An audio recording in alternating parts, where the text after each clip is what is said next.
Number 51 coming your way. What? My name's Tom Wise, I'm Melinda McKinsey. and we're unpacking some shit for the 51st time. Dick Butkiss. Do you know who Dick Butkiss is? He is a sports type person. Correct. He was the middle linebacker for the Chicago Bears in the 60s. Okay. I think I know him from Saturday Night Live. I think they did some Steve Butkiss skits or something. He would have been like the Bears. You know those when they were doing the Chicago guys? The Bears. Yes. Think about being a kid, and your name is Dick Butkiss. I mean, his parents were clearly insane. You're going to be one tough son of a bitch. I mean, there's, huh? Did he ever talk about that and acknowledge that he had to I don't think anybody's ever questioned him on his name. Oh, Not that I know of. all right. But those are the days when if you got a guy down and you had him in the middle of you tackle a guy or six guys tackle a guy, they'd be pulling at your fingers and biting your. They wanted to F you up. Back in the old days. What about Dick? Why are we talking about him? Because 50, that was his number, 51 for the Chicago Bears. Okay, of course it was Dick's number. Come on, I said it before you did. I know that. And then, because think about it, when my brother Jimmy and I were growing up, we had Dick Butkiss, Gale Sayers. The Bears were crazy with those two guys. I mean, all perennial all-stars, one guy on one side and another guy on the other side. It's like, we were just loving it. But then, for whatever reason, my brother and I decided to pick different teams. He decided to start rooting for the Green Bay Packers. Why? What happened? You know, I need to get him on the show and find out what's what. Because the Packers were way better than the Bears. The Bears had those two stars. And I know I'm saying this right before you do, but the Packers won so many Super Bowls in the 60s. Come on, man. Bart Starr, Travis Williams. Bart, Travis. And then, of course, Vince Lombardi was the coach. I mean, Vince Lombardi has statues. I know that. They have statues of Vince. Hey, they're hanging on. I haven't killed them yet. You've got the mums. I'm jealous. I admit I'm jealous. So, our show is about unpacking some shit, and today's Friday. And I don't know about you, Tom, during this pandemic era that I'm sure we're going to look back and laugh about. Oh, those are the days. Remember that. The salad days. How the days are a blur. Even though both you and I are working, we work freelance, it's harder for me to grasp the days. I'm constantly either asking Alexa because, oh boy, do I get a kick out of Alexa, or I'm looking at my phone going, what? And I say out loud several times, what day? What day is it? What day is it? Are the days flying by, or is it just me? I mean, it's already November. What day is it? The 13th? November 13th. Friday the 13th, 2020. Do you have spooky things to talk about for Friday the 13th? We can get into that stuff. Well, before we do that, you're going to be excited. I purposely didn't tell you this when we, tuned into each other before we turned on air. Are you ready for some exciting news? Yes. Yes, what I got in the mail yesterday. The stork? Another baby? Passion play. You remember that's the book Christy told us about. Oh, that's right. I ordered it that day. This is how long it's taken me to get it. Wow, that's 2 weeks ago. At least, maybe longer. And I will never correct me on the TV, okay? Maybe you're right. Maybe I'm right. It's exactly 2 weeks. So here's what it says. In case you guys missed the Christy show, go back and watch it because it was well worth watching. She's done 700% of our regular standard viewing. She's the one that taught us about the pelvic floor therapy, which I try to bring that conversation up to every date I ever have ever since then. Like it? Do they like it? Here's how this book is described. It says, Passion Play, Ancient Secrets for a Lifetime of Health and Happiness Through Sensational Sex. Wow. Come on, man. Get Christy to autograph that copy. We'll have her autograph it. Do you remember Men Are From Mars, Women Are From Venus? Remember? Did you read that book? Dude, man. It was like a trendy thing. Everybody was reading it. Oh, yeah, everybody but me. Everybody but Tom. I was watching the Bears.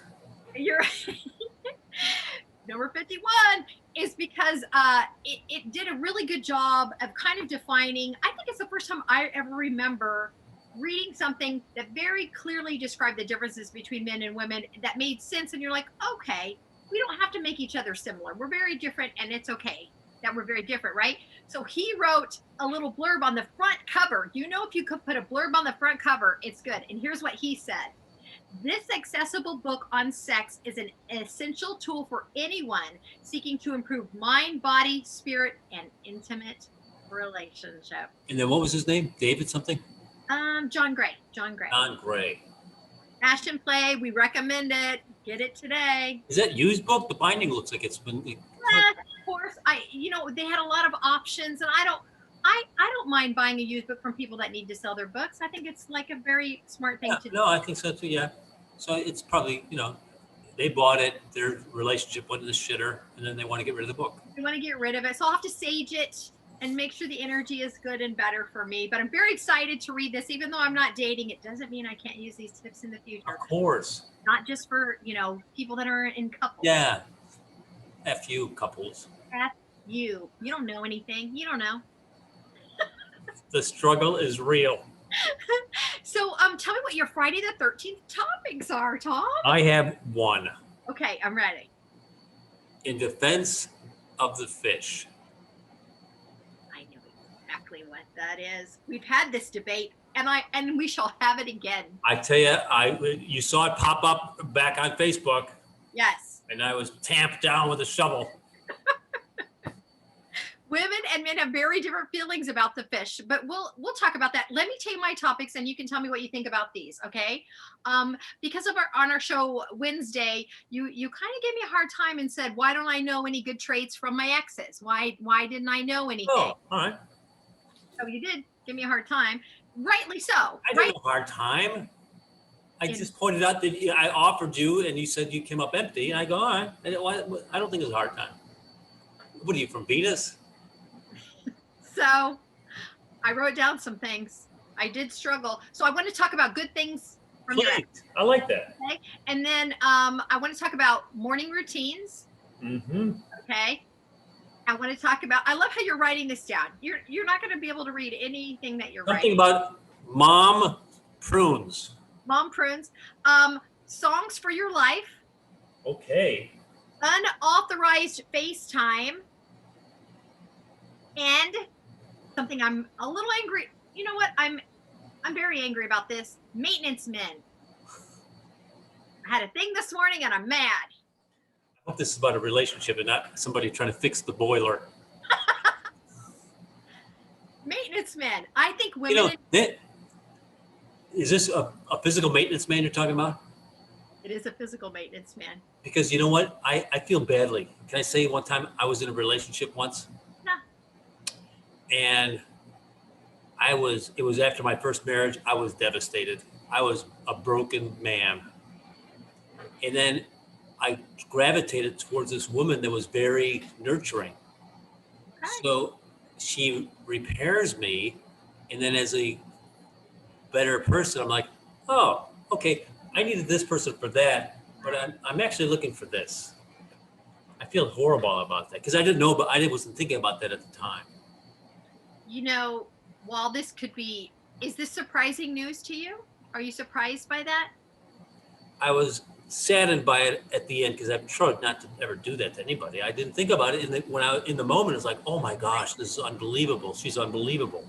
Yeah, it's actually a very big topic with women, and I think we understand it's not purposeful. A lot of men will get into a relationship, learn something, and become a better man, and then acknowledge that this is not the relationship for them. And then they go take all those beautiful traits and they share it with another female. It's horrible. But I mean, I gotta believe there's a version of that for women. Of course there must be. I mean, I will say just from my female friends, it is a topic we talk. I mean, like when women are on the verge of divorce, here's the standard thing. Well, you know what's going to happen when we get divorced? He's going to lose weight. He's going to get back into shape. He's going to start paying attention. So the girlfriend is going to get all of the good stuff that I've been begging for years. And it does happen, but just like with most human beings, it'll happen temporarily, right? They'll temporarily do all the things, but then they fall back. You fall back into who you are. Right. But, well, yeah. It's interesting because I remember that one woman I dated right after my second divorce. How many divorces were there, for God's sakes? How many divorces have you had? Let's make that a topic. What's the record? Jean-Jacques Gabor was married 7 times, I think. I don't know the record, but that's a lot. So anyway, we were going out for a little bit, and she goes, how long have you been divorced? Oh, you're my first date. Oh no. I don't like that. She knew she was in the wrong pole position. You don't want pole position I like that. first date out of the box. I'm like, oh no, we'll be fine. We'll be fine. No.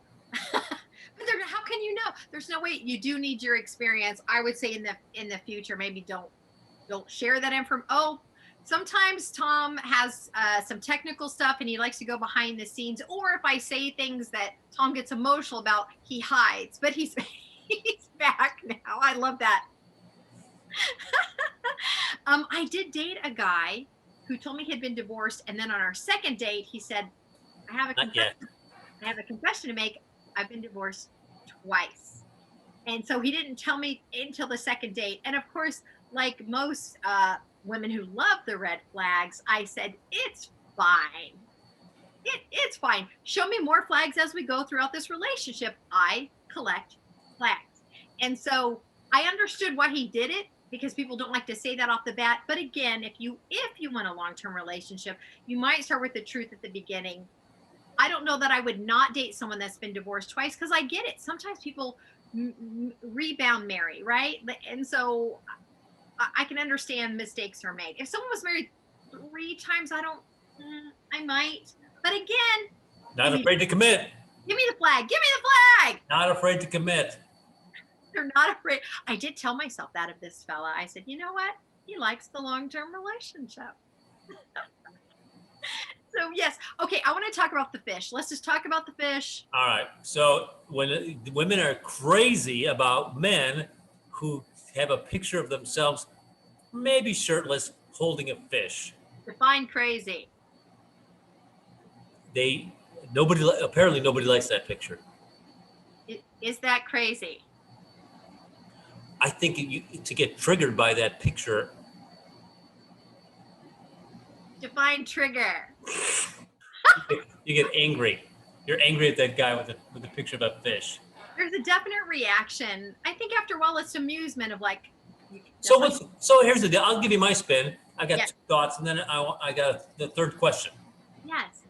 So I'm saying I have never posted me with a fish. I don't fish, so it's not something that would happen. It's like, here's a man. You're looking for a mate. You want someone to, if you're 25, somebody to breed with and make children with in the family. Here's a man showing his physical, I'm in good shape and I can provide. I can go out and I can hunt and gather. So you and the baby aren't going to starve. I'm going, that's the message he's sending. Where's the downside? And by the way, if you like to fish, I have access to a boat. Go on. Let's tie the knot.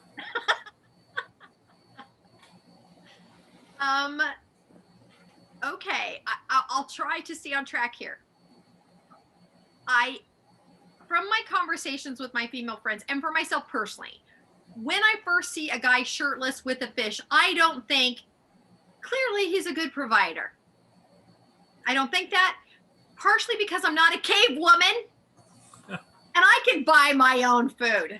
Wow.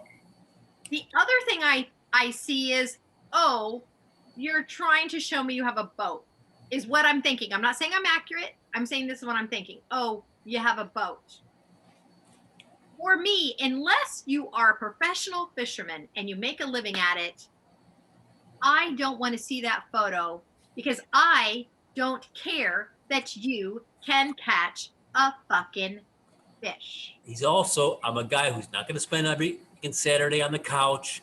I love the outdoors. I enjoy, maybe this translates into hikes in the preserve. I've never once looked at a fish picture and thought, I bet that motherfucker's a good hiker. You're stretching and are you trying to defend men on this? I said I'm in defense of the fish is the topic of this conversation. You're defending the fish. I'm saying everybody's triggered. And then I say, okay, well, what if he's standing in front of a nice car and wearing a suit? It's like, you're trying too hard. See, look at this. Let me tell you, Give me a picture of a nice looking woman in a bikini making a sandwich. Yeah, she's looks great making a sandwich. We're all set. I'm on board. Same thing. If a woman is in a bikini making a sandwich, she's showing you, look, I take care of myself. I know how to draw you in. I can take care of you. If a man is standing in front of a fish, he's clearly a murderer. All right, so why is it that the woman in a bikini making a sandwich is acceptable? It's actually not. Well, it's actually not. I mean, you see, I've never seen that actually. That's actually funny. I almost want to do that now because it's actually very funny. I don't know, most women that are looking for a long-term relationship that I have spoken to will not do the bikini photo because, again, you and I have talked about this, Tom. We know that you already try to envision us naked, right? We know that we have boobs, that we have a vagina. We know that all that. The bikini picture isn't necessarily saying I have a good figure so much as it's more of a sexual connotation as far as I'm concerned. Well, I will. You've got to give me at least one picture of you and not wearing a winter jacket and a hat and sunglasses. You know what? Here's the thing. There's other ways to do that besides in a bikini. And what would that be? Okay, one of the fun pictures I put on my dating site was when I first moved to New York. I was very excited. After I signed my lease, I had my friend take pictures of me jumping up in the air because I was happy. So I took one of those jumping pictures because it shows my whole body and it shows, you know what? I can jump. So maybe I'll want to hike, but I'm not a murderer. So I did one of those because I thought it was fun. It showed that I was fun. And it showed my body without it being sexual. I didn't see it as a sexual photo. And I think, right? As a female, I think we got to be careful about those sexual photos because we're giving off the wrong, I think the wrong impression, which is I'm sharing sexual photos with the whole world. Whoever wants to see them can see them. And I think if you're looking for a long-term relationship, that would be unnecessary. That's just my opinion. Even when I was in my 20s, I felt the same way. I've told you, Tom, I'm very proud of the fact I have never sent a nude photo to a man ever in my life. And the reason, the man I was married to, I never sent him a nude photo for good reason, is because I felt like, even though at the time I loved him, at any time, if it got out of his hands, someone else could use it against me. And when I was in my 20s and we didn't have cell phones, but people were taking photos of naked women, I purposely said no to all the photo shoots because in my head, I thought one day I'm going to be a grandmother and I don't want my grandkids to view me that way. That's what I thought when I was in my 20s. And I don't think I was a prude. I was more thinking of like my future and how I want, you know. Do you have nude photos? No, you can't even say it. I can't say it. I'm so nervous about it. Do you have nude photos out there in the world? Yeah, just Google it. Here's what I tell guys that want to do the dick pics. Don't have the dick pic where you're holding your dick and your face is in it. Of course. What are you, a crazy man? Oh, no. One of my exes I found on his phone, he had dick pics with his face holding it like you're not the only one with the dick, man. Don't do that. It'll be used against you. Depends how big it is. It'll be used against you in a bad way. Oh, I know. Yeah. Bad way. Yeah. Okay. So in summary, do you still feel like the let me just say this. The fact that women are repelled by that, I would like to find, I can't believe there's not one woman that says, I'm a fisher person. I like fishing. Here's my partner. Of course there's going to be that. So here's the deal. He's not looking for you. He's looking for somebody else. And he won't get me. So it's perfect. Fine. Win-win. So I guess he's, in a way, just by the fact that he's on the dating service, he's, tapping on your door or tapping on your window. Consider me. Yeah. But it's, I think, relatively offensive compared to the vitriol that is generated about that. Okay. You used the word vitriol. There we go. I'm done. I'm out.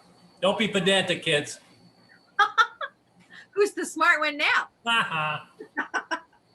All right, notes another. We've solved that one again. Not. What's the next one? Okay. Okay. Can we talk about unauthorized FaceTime? What about mom prunes? What is mom prunes? I have no idea what you're talking about. Morning routines. Oh, morning routine. No. Let's do FaceTime. Whatever you want to do. Okay. Here's my thing about unauthorized FaceTime, and I believe you and I have had this issue where men, because we're not seeing each other as much, right? We are home. I have found my male friends, only one female friend, will randomly FaceTime me and want me to be in front of a camera without warning. Without warning. And I will tell you, as a female, it's very unnerving because as you saw when we had the unauthorized FaceTime, I wear my hair up in a bun, I wear my glasses, I have on no cosmetics, and I'm pretty sure you didn't think it was me, that you thought it was somebody else. Yeah, where's that gap in your tooth? You know, when I don't wear cosmetics, and I don't wear a lot, but I have, age spots and ruddiness and all the stuff, right?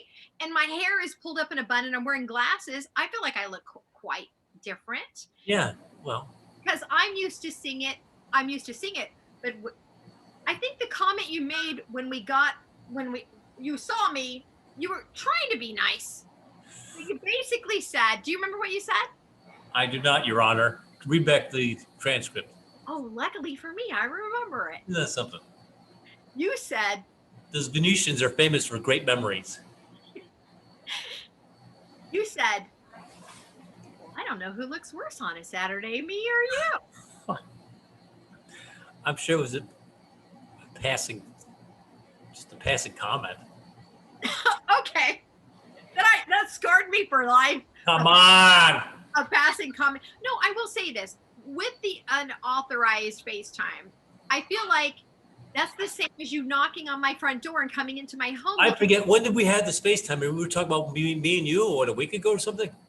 It was, you wanted to check your mics and you said, hey, let's just do that's right.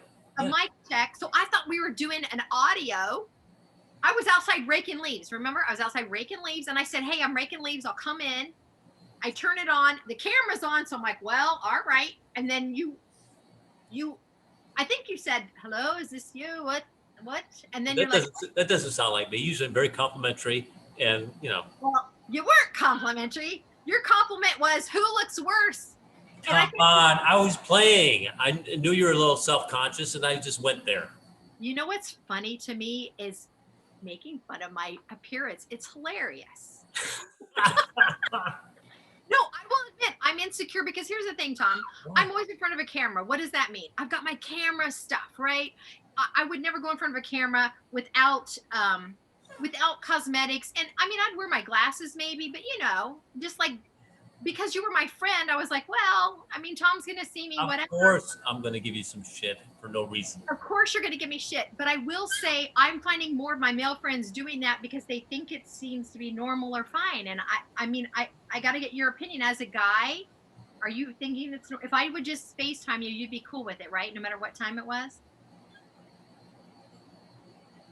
Yeah. See, I'm not. And I'm going to say a lot of other women aren't either, just because it's very like. But isn't it daunting or exhausting to think you got to have your face on for a FaceTime with a friend? Yeah, it is daunting. Now, with my girlfriends, like we'll do the Zoom.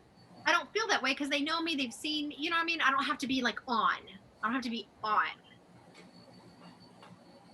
I know. Well, clearly I didn't feel like I had to be on for you because I wasn't. But, like my boss FaceTimed me once out of the blue and I'm like, listen, bitch, this is not happening. So I hit the no and I sent him a text and I said, don't you ever FaceTime with me without permission. And he laughed. He said, you don't have on makeup? I said, no, and I'm not putting it on right now. So I made him talk to me because you don't have to see my face. Talk to me. Do something. Talk to me. Say my name. So anyway, I'm opposed to unauthorized FaceTimes. I'm just going on record here. I would love to know what our viewing audience thinks, men and women, because maybe the men folk are okay with it because you don't wear makeup and so it doesn't even really matter. I mean, everybody should care a little bit what they look like. I mean, I made a feeble attempt to comb my hair. And you were. You know what? I tell you, speaking about getting older, Yes. I did that cup call TS Today Special at Home Shopping last Thursday. Yes. And as they asked me for two things. They said, hey, before the TS, would you give me a 30-second pitch, standalone pitch on the item? Okay. You know, because we're gonna promote it. We're gonna start selling, 2 hours before the TS goes up. I said, fine. So I did that. And they also said, I said, their intention was, when you're doing Today's Special, they want you to jack up the production value a little bit. Yes. So Yes. my standard presentation is me sitting in a chair, table, pitch. They're like, maybe you can go out to a car and do it in a car. And I'm going, I said, I can do anything can be done. I said, for me to do this car at midnight, 1 o'clock, it's lights, it's a cameraman, it's a crew for me to do a 30-second bite in the car, plus the internet, the phone, the tripods, and that. I've only got one camera here, boss. We don't have a switcher. I can't go back and forth. I said, anything can be done, but I'm going to be gone. I'm going to be traveling 3 minutes to get in and out. The presentation's only so long.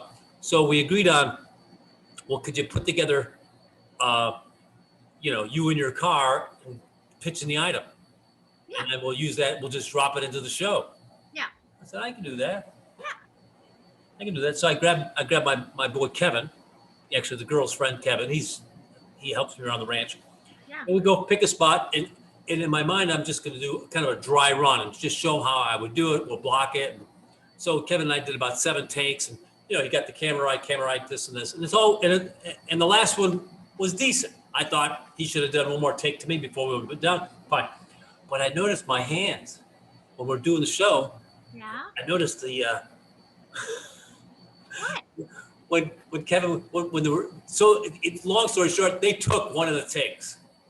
I sent them a bunch of takes. They took one of them and said, no, you're fine. No need to redo it. And I go, who's this old man's hand in the shot putting in the cup call? Because it had, a couple of age spots. The camera really picks up all that stuff. Oh. Don't girls have something that you could rub on there? Yes, I'll send you stuff. Send me a bucket. Do you, on a regular basis, do you moisturize your hands? Like, I moisturize my hands by accident because I moisturize my face. I wash my face, moisturize a little bit, go to bed.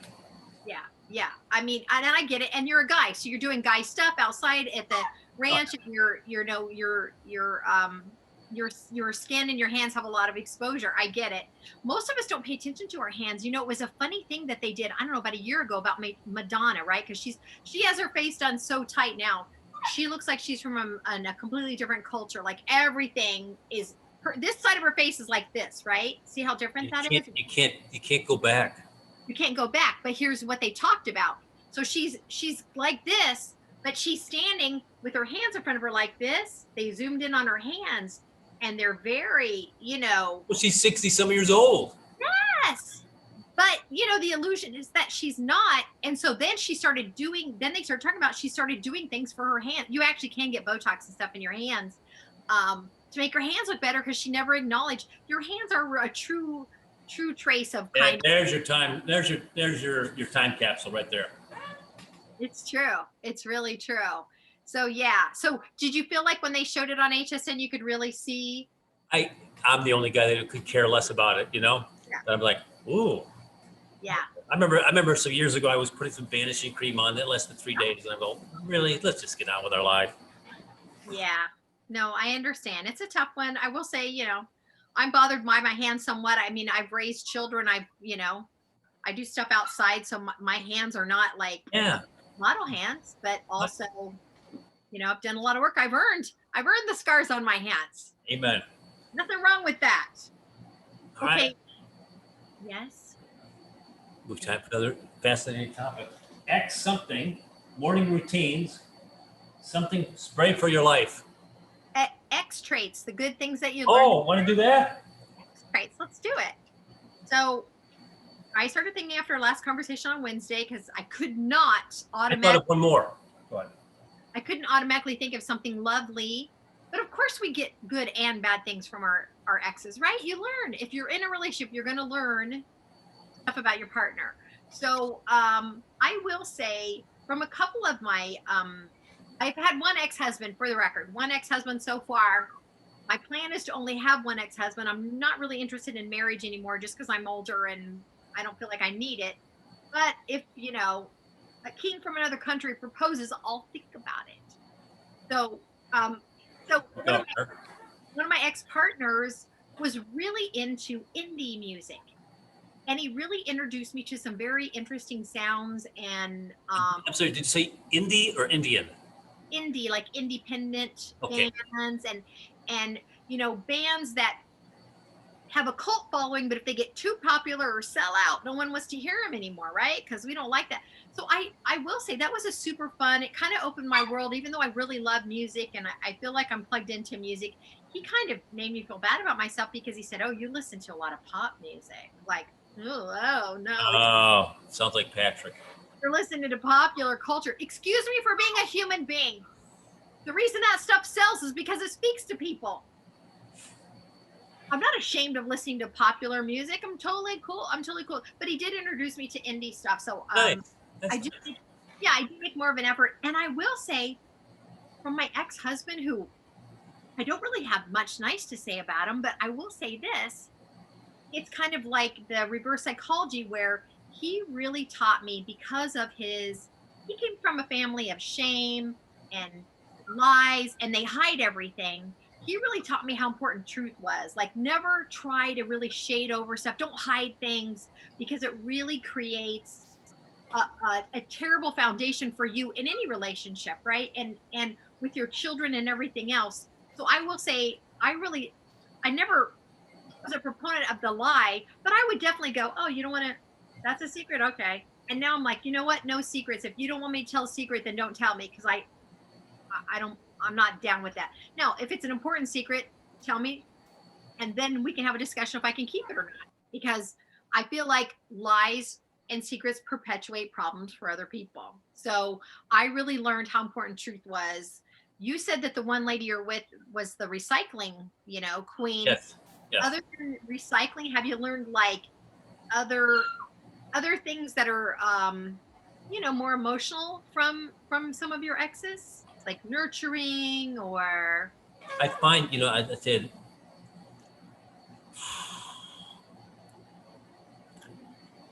the other day, we had that hurricane pass us by, yes. and I did hear my old girlfriend Christy's head in my head. She's like, "Are the horses in? Did you get the horses in? Are you taking the horses in?" And the answer is yes. But Yeah. it was just like I almost wanted to call her because I knew she's thinking about those horses. Yeah. But I mean, that's the good thing about having an ex, right? Like you can always pick up each other's traits in a very good way. It's not, even if it ended, it doesn't mean everything is bad. Oh, absolutely. Yeah. So yeah, sorry about that storm. Did you have damage at the ranch? No damage. A lot of branches down. I've got a storage thing that went to shit, but it's no big deal. Okay. Yeah, no, we were lucky. No, that's very good. When I first moved to when I first moved to Florida, and I was very unfamiliar with hurricanes. And when I first moved to Florida, the man I was married to was out traveling, which is what he did. So I was home alone with the kids, and they started giving these hurricane warnings. And I got nervous. We had the pool with the lanai with the screen and all the outdoor stuff. And so they're saying on the news, and I'm new and I don't have a lot of Florida friends yet, put your furniture in the pool. So I went out there, I put all the furniture in the pool. I did all the stuff, but the one crazy thing I did, which I still laugh about because it was ridiculous. The barbecue. No, I didn't do that. I mean, the furniture was the Aluminum. no, it wasn't aluminum. It was the what's that? Teak. No, it's the kind that can go in the water. It's the big plastic. Oh yeah, PVC. Thank you. It's the PVC. So of course that could go in. I took the cushions in the house. I didn't throw the cushions in.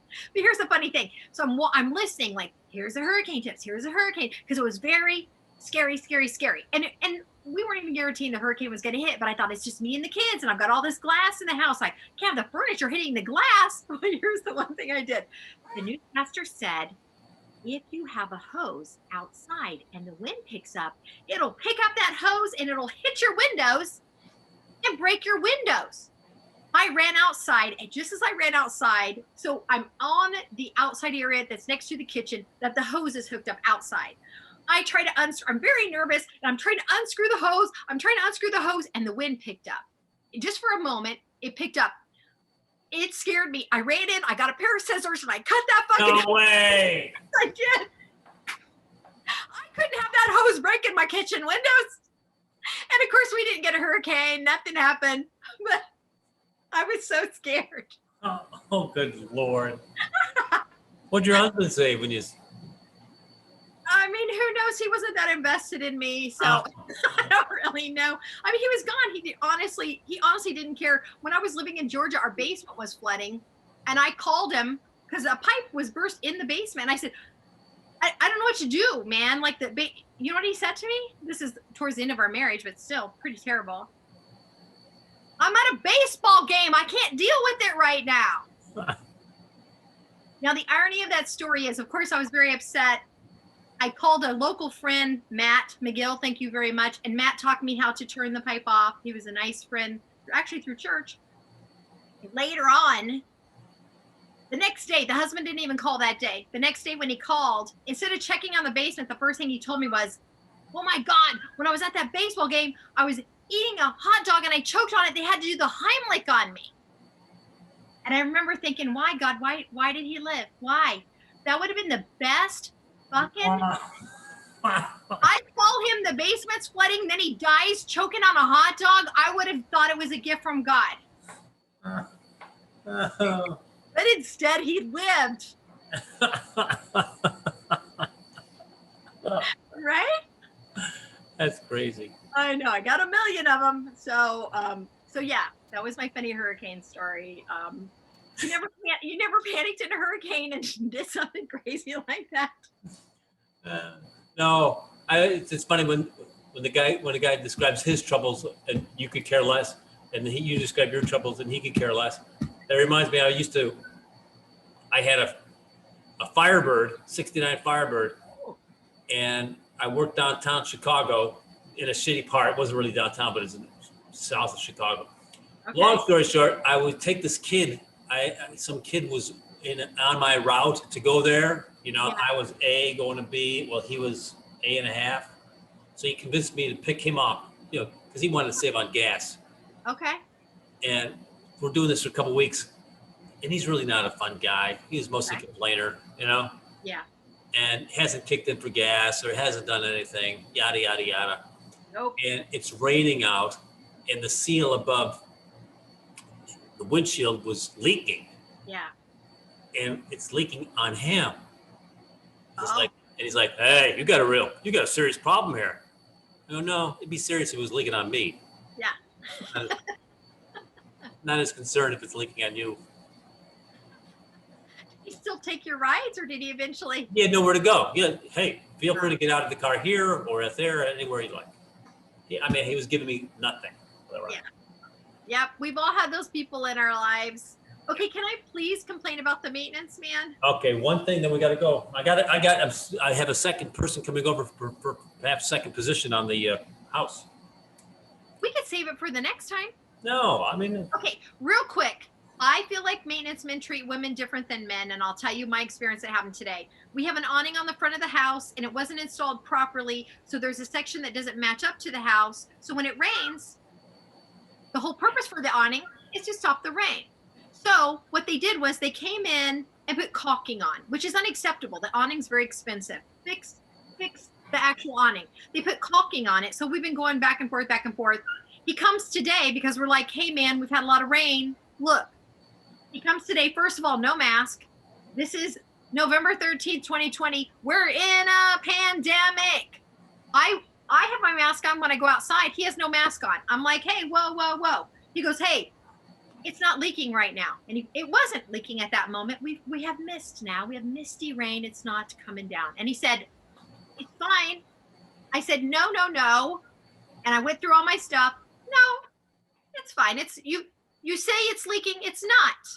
So I look at him and think, if I were a man, you would not be pointing at me going, see how obvious it is, little lady? I said, it's misting. The mist maybe you can measure the mist. And he looks at me because obviously I'm starting to go crazy. And I was in a hurry because we're getting ready to start our show. And so I said, I have videos. I took videos of the rain. I'll send you the videos. No, he said, you know what I'll do? No, you don't have to show me that video. I'll just come back later and caulk it. So I said, you know what? You can go now. Where's your giant roommate? Sometimes I got to deal with some stuff on my own. I shouldn't pass it off to other people, right? Get that 6'8" guy involved. I should, but here's the thing. Who's paying you? You didn't do your job right. Is this this is your house you own?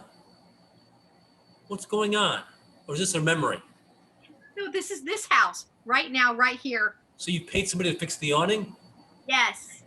And they're saying because it's been more than 6 months, they don't have to fix it.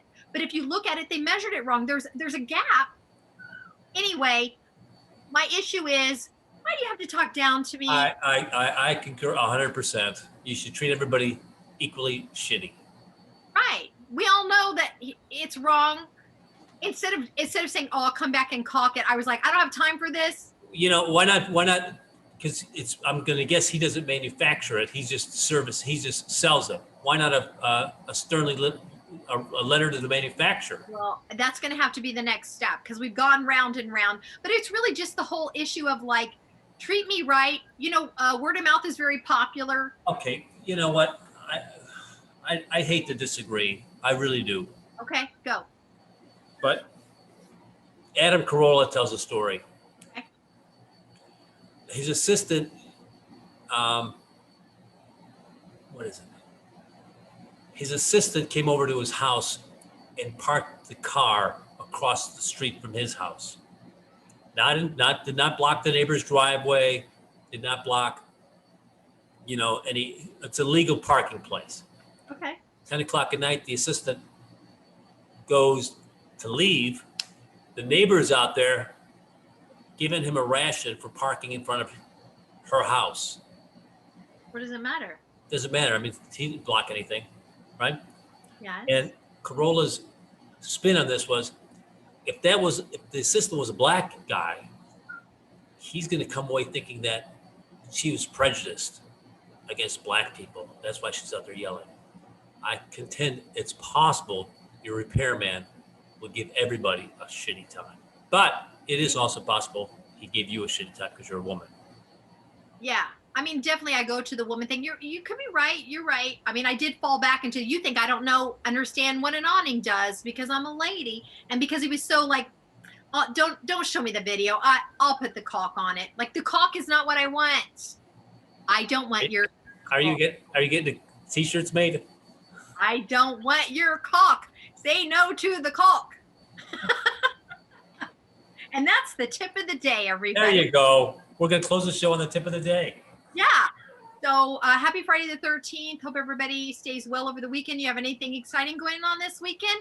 I'm attending my nephew's wedding tomorrow. Woo. And I'm on home shopping at 8 a.m. Woo. And the comics in the area, we've started a kickball league, and that starts Sunday at 11:30. Wow. What are you selling on HSN at 8 a.m.? I'm doing the cup call and the desk call. Okay. 8 a.m. HSN. Let's watch Tom. There it is. And that's not your back.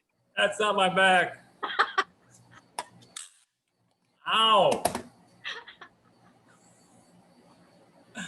And my name is Tom Wise. And I'm Melinda McKinsey. Thanks for unpacking some shit with us today. Have a good weekend. We will see you, the good Lord willing, and the creek don't rise. We'll see you on Monday. That's another one in the can.